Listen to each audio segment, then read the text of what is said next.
crafty friends. For the longest time, I wanted to design a dispenser.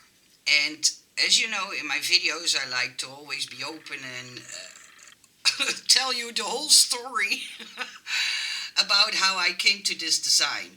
I was looking for dispensers where you can put sequins in or little beads or whatever, and I couldn't find it. So I thought, you know what, I have a 3D printer, let me design one.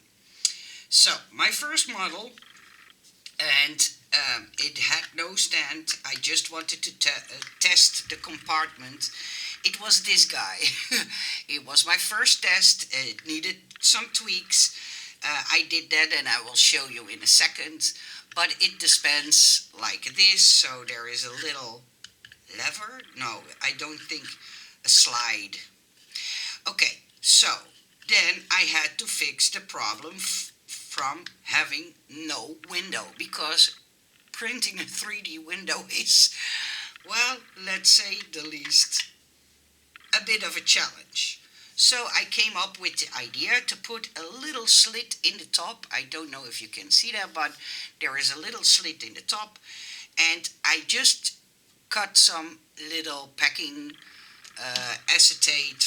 You can buy acetate sheets, but you can also use packing, those hard packages where you buy stuff in, and when you cut them apart, they will fit inside here. So you put this inside this slot, and then it prevents from stuff falling out. So I had something like, that's, I think, the solution.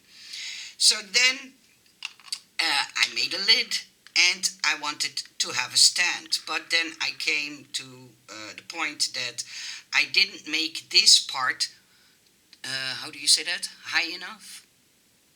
Deep enough? Whatever. So, then I designed this one, and you can take them apart. It comes apart. The stand is interchangeable, but as you see, if you compare the two, I made the bottom piece a little bit longer, so I had more room to put it in a stand.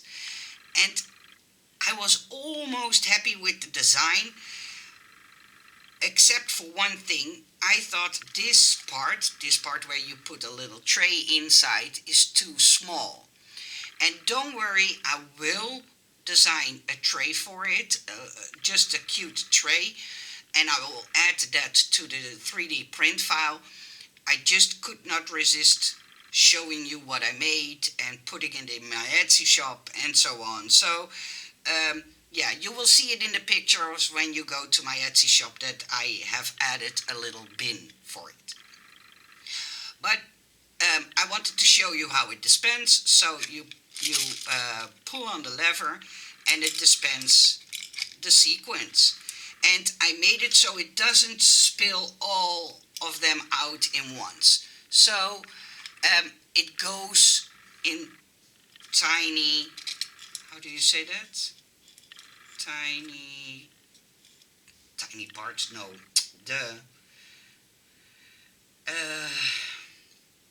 well, I hope you know what I mean. It doesn't come out all at once. Oh, shoot my English. Okay, so the next model I printed, I made the bottom part, and I hope I can show it to you, but I made it a little bit longer, so there is more room to put a little tray onto this platform. So in order for you to know how to put it together, it's so simple, but you need a little bit of super glue. We call it second glue in the Netherlands, but when you take this part, at one side you see this U-shape. That U-shape, you put a little tiny drop of super glue on top of it. Oh, I thought mine was dried out. I thought, hey, but I used it yesterday, so. And when you put that little bit of super glue onto it, you can attach it to your base.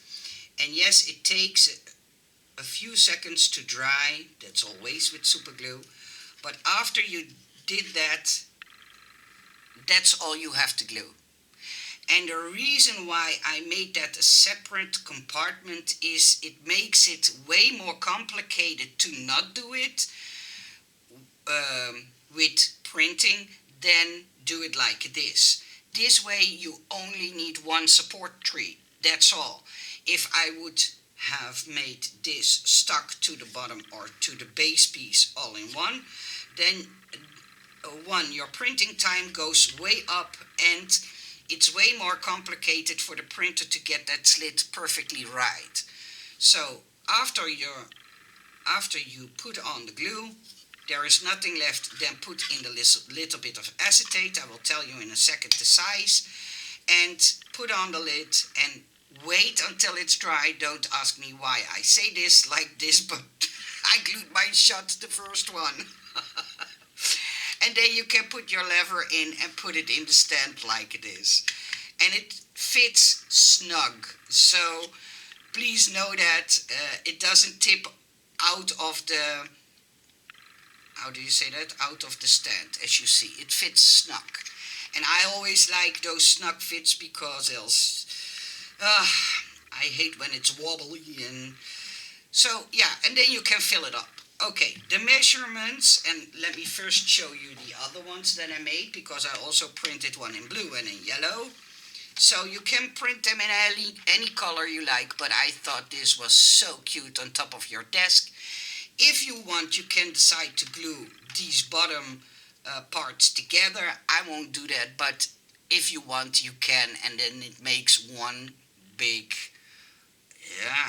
fun item on your desk. Okay, the piece of acetate you need, and it has to be precise, else it doesn't fit. In metric, so people who work with metric, it's 7.2. Let me double check that. Oh no, 7.1 centimeters long and 3.2 millimeters wide. So the length and the width, 7.1 by 3.2. In inches, it's 1.25 wide, and 2 13/16, so slightly longer than 2 3/4 long. That's how much acetate you need to make the window part. So I hope you like this idea. I will put it in my Etsy shop as a 3D printer file. And yes, I do get a lot of ladies from America who ask me, can you print them for me? Yes, I could do that, but there is a reason why I don't. And let me explain. Since the tariffs are brought up and active, it's super expensive to ship something to you. For example, to send only one, it's $45. And that's only for shipping. So not the cost of the product and the time I need to make it for you. So, and this is a tip I got from an American customer of mine. What they do is they buy, so let me say I'm in America and I want these things. I buy the digital 3D print file, put it on a USB stick, and then that lady told me that she went to her local library and they had 3D printers there. And another lady told me she went to a store where she could let them print out these containers. So if you want them yourself, please consider that as an option. It's way cheaper than I have to print them and ship them to you. And it takes so much paperwork for me. It's not fun. It's not enjoyable. So I hope this helps for people who want them but don't own a 3D printer. I wish you all a nice day. Thank you for watching, and until the next video. Bye-bye.